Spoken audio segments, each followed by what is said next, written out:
नमस्कार विद्यार्थी मित्रांनो, आता आपण या व्हिडिओमध्ये नंबर 6 फायलम पाहणार आहोत. ॲनेलिडा. काय नाव आहे फायलमचं? ॲनेलिडा. ॲन्युलस रिंग लाईक, म्हणजेच रिंग सारखे त्याच्यावर पट्टे असतात, म्हणून phylum Annelida. These animals are commonly called as ring worms. हे जे ॲनिमल्स येतात यांच्यामधले यांना काय म्हणतात? Ring worms.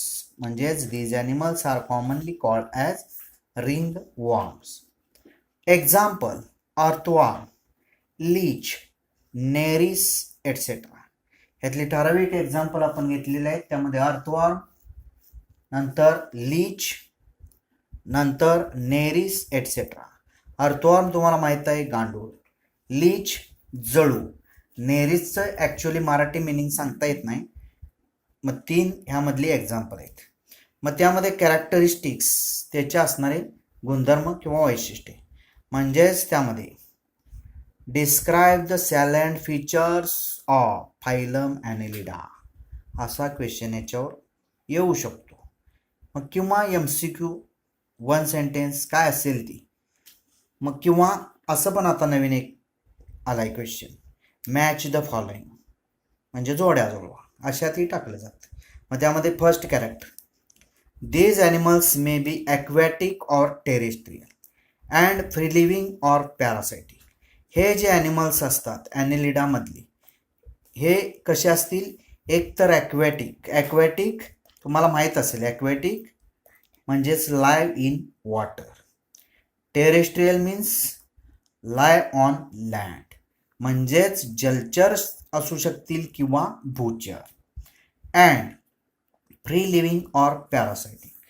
काही फ्री लिव्हिंग म्हणजे not depend on other for food, दुसऱ्यावर डिपेंड नसतात फूडसाठी, म्हणजेच ते फ्री लिव्हिंग.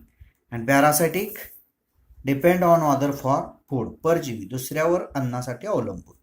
म्हणजेच first character, these animals may be aquatic or terrestrial and free living or parasitic. म्हणजे some animals live in water, some animals live on land, some animals free living not depend on other for food, and some animals parasitic depend on other for food. एक first character. Second, these animals are triploblastic, coelomate and bilaterally symmetrical. हे जे animals असतात ॲनेलिडामधले, triploblastic. Define the term triploblastic.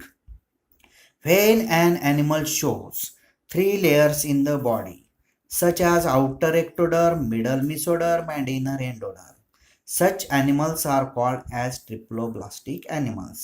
म्हणजे हे जे animals येतात ते त्यांच्या बॉडीमध्ये 3 लेयर असतात, म्हणून हे कसले आहेत? Triploblastic. Coelomate, true body cavity is present, म्हणजेच त्यामध्ये ट्रू बॉडी कॅव्हिटी, म्हणजेच coelom is entirely bounded by mesoderm. Coelom जो असतो तो कम्प्लिटली बंदिस्त केलेला असतो, कुणी? Mesoderm. So coelomate means true body cavity is present. And bilaterally symmetrical. Bilaterally symmetrical, the animal is divided into single median or vertical plane. हे जे animal divide केले सिंगल मेडियनमधून किंवा व्हर्टिकल प्लेनमधून. It shows 2 similar parts. हे काय दाखवतात? 2 समान भाग. Such animals are called bilaterally symmetrical animals. म्हणजे सेकंड कॅरेक्टर काय? These animals are triploblastic, coelomate and bilaterally symmetrical. Number third character, the body of animal is elongated, cylindrical and metamerically segmented. मग यासाठी animal पहा इकडं. इथं आपण leech animal घेतलेला आहे, यातला असणारा एक्झाम्पल जळू. मग त्यामध्ये body of animal is elongated. ॲनिमलची जी बॉडी असते ती कशी असते? इलॉंगेटेड, लांबीला जास्त. सिलेंड्रिकल म्हणजे cylinder like body. And metamerically segmented. Metamerically segmented म्हणजेच आपण का म्हणतो मेटेमेरिझम कशाला म्हणतात? Defined term metamerism, 1 mark question. कशाला म्हणणार? Such animal shows external as well as internal segmentation. Such animals are called as metamerically segmented animals and this phenomenon is called as metamerism.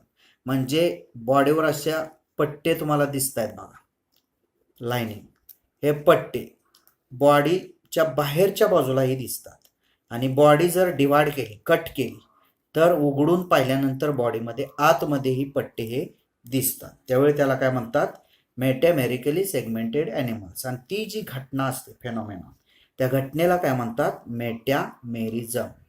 मग इथं दाखवलेलं आहे सेगमेंटल रिसेप्टर ऑर्गन्स. नेक्स्ट त्यामध्ये म्हणजेच character third काय बघितलं, the body of animal is elongated, cylindrical and metamerically segmented. Character number fourth, these animals shows tube within tube body plan. त्याच्यासाठी आपण पुढचं कॅरेक्टर नेहमी पाहत आहोत. Number fifth character, complete digestive system is present. म्हणजे ज्या ॲनिमलमध्ये tube within tube body plan असेल त्यांच्यामधलं जे पहिलं कॅरेक्टर असतं ते काय असतं, complete digestive system is present. So it shows tube within tube body plan. Why it is called a complete digestive system? Because two separate openings are present. Mouth separate, anus separate. Function of mouth, intake of food separately. Function of anus, thrown out undigested food material separately.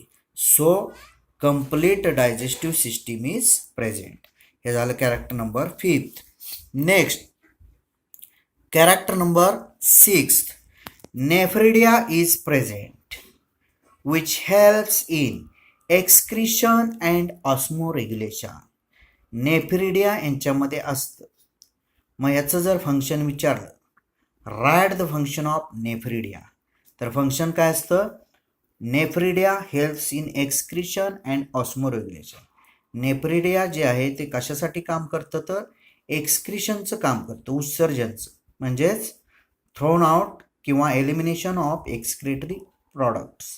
नंतर osmoregulation म्हणजेच maintenance of osmotic pressure in fluids of an organism. म्हणजे ऑर्गॅनिझममधलं जे fluid असतं त्यातलं osmotic pressure maintain करणं, म्हणजेच काय, ऑस्मो रेग्युलेशन किंवा कॉन्सन्ट्रेशन करणं, वॉटर आणि सॉल्ट्स, त्याला काय म्हणतात, ऑस्मो रेग्युलेशन.